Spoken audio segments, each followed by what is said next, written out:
Hello दोस्तों, नमस्कार। स्वागत है आप सभी का एजुकेशन मंत्रा में। दोस्तों, इस वीडियो में हम बात करेंगे कुछ इंपॉर्टेंट अपडेट्स के बारे में जो संबंधित है नई शिक्षक भर्ती प्रक्रिया, यूपी ट्रिपल एससी लेखपाल भर्ती परीक्षा और यूपीएसआई भर्ती प्रक्रिया में एक बड़ा खुलासा। दोस्तों, सारी अपडेट्स को एक साथ डिस्कस करेंगे डिटेल्ड तरीके से, लेकिन इसके पहले जो हमारे छात्र यूपी ट्रिपल एससी लेखपाल भर्ती की मुख्य परीक्षा की तैयारी कर रहे हैं उनके लिए एक छोटी सी सूचना। अगर आप लेखपाल भर्ती की प्रिपरेशन कर रहे हैं तो ऐसे में ग्राम समाज और विकास की हम बेस्ट बुक के बारे में बात करेंगे जो चक्षु पब्लिकेशन की है। इस पुस्तक की खास बात करें तो ये पुस्तक नवीनतम पाठ्यक्रम पर आधारित है और इसमें अध्यायवार अध्ययन सामग्री और प्रश्न कोश दिया गया है। देखा जाए तो इसमें 1100 से अधिक जो प्रश्न हैं वो बहुविकल्पीय प्रकार के दिए गए हैं और व्याख्या भी उनकी प्रॉपर तरीके से दी गई है। 2 सॉल्व्ड पेपर भी इस पुस्तक में दिए गए हैं। ये पुस्तक काफी प्रामाणिक है, नवीनतम पाठ्यक्रम पर आधारित है और साथ ही साथ देखा जाए तो इस पुस्तक को आप ऑनलाइन और ऑफलाइन दोनों मोड में खरीद सकते हैं। अगर देखा जाए तो ऑनलाइन के लिए आप लिंक डिस्क्रिप्शन बॉक्स को चेक करें और ऑफलाइन के लिए किसी भी नजदीकी बुक स्टॉल पर कांटेक्ट कर सकते हैं। दोस्तों, इतना ही नहीं, चक्षु पब्लिकेशन लेखपाल भर्ती के लिए प्रैक्टिस वर्कबुक भी देते हैं और साथ ही साथ यहां पर राजस्व लेखपाल की एक संपूर्ण गाइड भी आती है। तो चक्षु पब्लिकेशन की बेस्ट बुक के साथ अपनी प्रिपरेशन को बूस्ट करें और सफलता प्राप्त करें। दोस्तों, देखा जाए तो नई शिक्षक भर्ती प्रक्रिया शुरू हो गई है और आपको जल्द जो संस्कृत विद्यालय हैं उसमें नई शिक्षक भर्ती देखने के लिए मिलेगी। आज के समाचार पत्रों में यह खबर आपको दिखाई पड़ी होगी। संस्कृत विद्यालयों में होगी 1282 शिक्षकों की भर्ती। उत्तर प्रदेश शिक्षा निदेशक संस्कृत ने चयन बोर्ड को भेजा अधियाचन। नियमावली में संशोधन के बाद चयन बोर्ड शुरू करेगा शिक्षक भर्ती प्रक्रिया।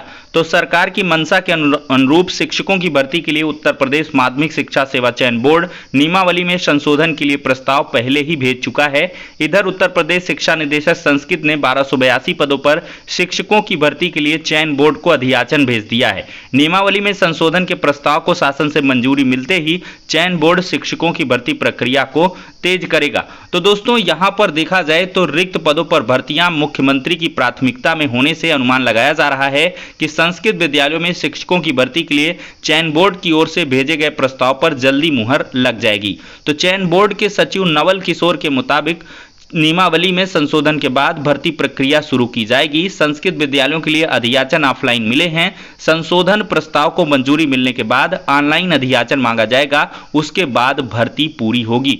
तो दोस्तों, इस प्रकार से आप लोग देख सकते हैं कि जो संस्कृत विद्यालय हैं उनमें शिक्षकों की जल्द भर्तियां होने वाली हैं। तो इस वजह से सभी लोग इसकी तैयारी करें और इसकी जो प्रक्रिया होगी उसके बारे में पूरी जानकारी आपको नियमावली में संशोधन के बाद मिल जाएगी।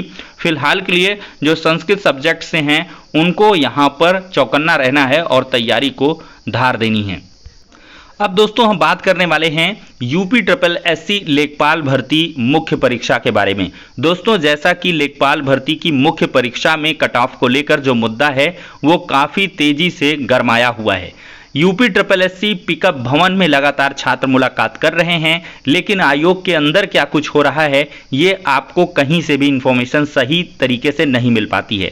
तो दोस्तों, हम आपको बताना चाहेंगे कि आयोग इस पर पूरी तरीके से तैयार नहीं है। उनका यही कहना है कि जो उन्होंने 15 गुना का कॉन्सेप्ट लिया है वो सही लिया है और 15 गुना से ज़्यादा कैंडिडेट्स को क्वालिफाई कराया गया है, लेकिन आयोग कहीं ना कहीं जो महिला और दिव्यांगों का कट ऑफ है इसके बारे में पूरे तरीके से ओवरव्यू ले रहा है। अगर उसमें कुछ खामियां होंगी तो संशोधन किया जाएगा, लेकिन सामान्य कट ऑफ को गिरा करके और कैंडिडेट्स को मौका दिया जाए इसके लिए आयोग तैयार नहीं है।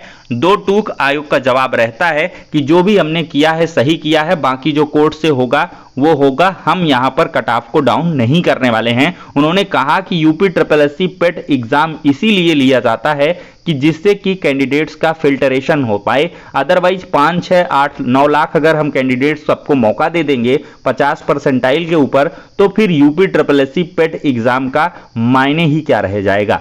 तो ये आयोग का तो मजबूत पॉइंट है, लेकिन लेखपाल भर्ती के आवेदन के पहले इन्होंने ये चीजें क्यों नहीं डिक्लेयर की, ये सबसे बड़ा मुद्दा है कि जब विज्ञापन निकाल दिया, आवेदन निकाल दिया, फिर इसके बाद कट ऑफ को डिसाइड कर रहे हैं, तो भाई फिक्स जो कट ऑफ है वो पहले रख दिया जाता, तो इससे कैंडिडेट्स को दिक्कत ना होती। या यूपी ट्रिपल एससी पेट का जब विज्ञापन निकला तो ये कहा जाता कि हम हर एक भर्ती के लिए अलग अलग फिक्स कट ऑफ रखेंगे, हम गुना का कॉन्सेप्ट लेंगे, ये करेंगे या वो करेंगे, तो उससे क्लियर हो जाता। अब 150 200 की भर्ती आएगी तो उसमें क्या 15 दुना 30 करके ये इतने 2-3 हजार कैंडिडेट्स को सेलेक्ट कर लेंगे, शॉर्ट लिस्ट कर लेंगे, तो उससे तो बार बार उन्हीं कैंडिडेट्स को बार बार मौका मिलेगा। तो ये थोड़ी सी प्रश्न चिन्ह वाली बातें हैं। हालांकि अब देखा जाए तो कोर्ट में कुछ बड़ी सुनवाइयां हैं। कल की डेट में लखनऊ खंडपीठ में यह मामला सुना जाएगा और परसों यानी कि 24 मई को जो मामला है वो इलाहाबाद हाईकोर्ट में दिव्यांगजनों का है। तो ये लगातार जो सुनवाइयां हैं वो हाईकोर्ट में 23-24 को लगी हैं। एक और फ्रेश केस पड़ा था, मे भी वो 25 तारीख 26-27 में लिस्टेड हो जाए, इसकी पूरी संभावना है। तो उन पर भी देखते हैं कि आयोग का क्या कुछ रिप्लाई रहता है। और बहस के दरमियान छात्रों का जैसा कि कहना है कि एक फिक्स्ड कट ऑफ को रखा जाना चाहिए और पेट को क्वालिफाइंग इन नेचर रखा जाना चाहिए, 50 प्लस वालों सभी को मौका मिलना चाहिए। तो देखिए एक बात तो मैं बता दूं, 50 प्लस वालों को मौका नहीं मिलेगा। 50 प्लस जो सोच रहा है कि 50 प्लस वालों को ही मौका, तो ऐसा नहीं है। इतने बहुत सारे कैंडिडेट्स आ जाएंगे, 50 परसेंटाइल बहुत कम हो जाएगा, इससे अधिक परसेंटाइल 70-75 परसेंटाइल तक में भी हो जाए, लेकिन इसकी संभावना भी कम दिख रही है। तो सभी लोग लगातार अपनी प्रिपरेशन करते रहें, चूंकि एग्जाम की तिथियां बहुत नजदीक हैं। कुल मिलाकर 1 महीने का वक्त आपके पास बचा हुआ है। अब दोस्तों हम बात करेंगे जो यूपीएसआई भर्ती प्रक्रिया। दोस्तों यूपीएसआई को देखा जाए तो लगातार फर्जी कैंडिडेट्स पकड़े जा रहे हैं और इनकी जो संख्या है तकरीबन 100 पार कर चुकी है। 100, 110, 120 तक ये पहुंच चुकी है। और इस बीच देखा जाए तो अमिताभ ठाकुर जी का जो बड़ा बयान है, एक बड़ा खुलासा है, वो निकल के आ रहा है, आपको हम सुनाते हैं।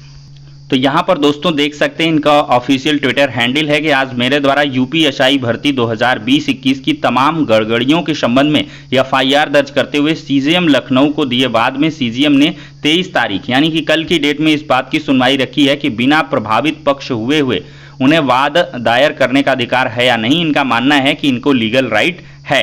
कुल मिलाकर ये चीज, और जो इनका सबसे बड़ा आरोप है कि जानकारों के अनुसार यूपीएसआई में बोर्ड व एनएसईआईटी के बेईमानी स्क्रीन सेविंग ऐप के जरिए हुई, इसलिए जानबूझकर कैंडिडेट रिस्पांस लॉग यानी कि सीआरएस व अन्य अनियमितताओं की सूचनाओं को दरकिनार किया गया।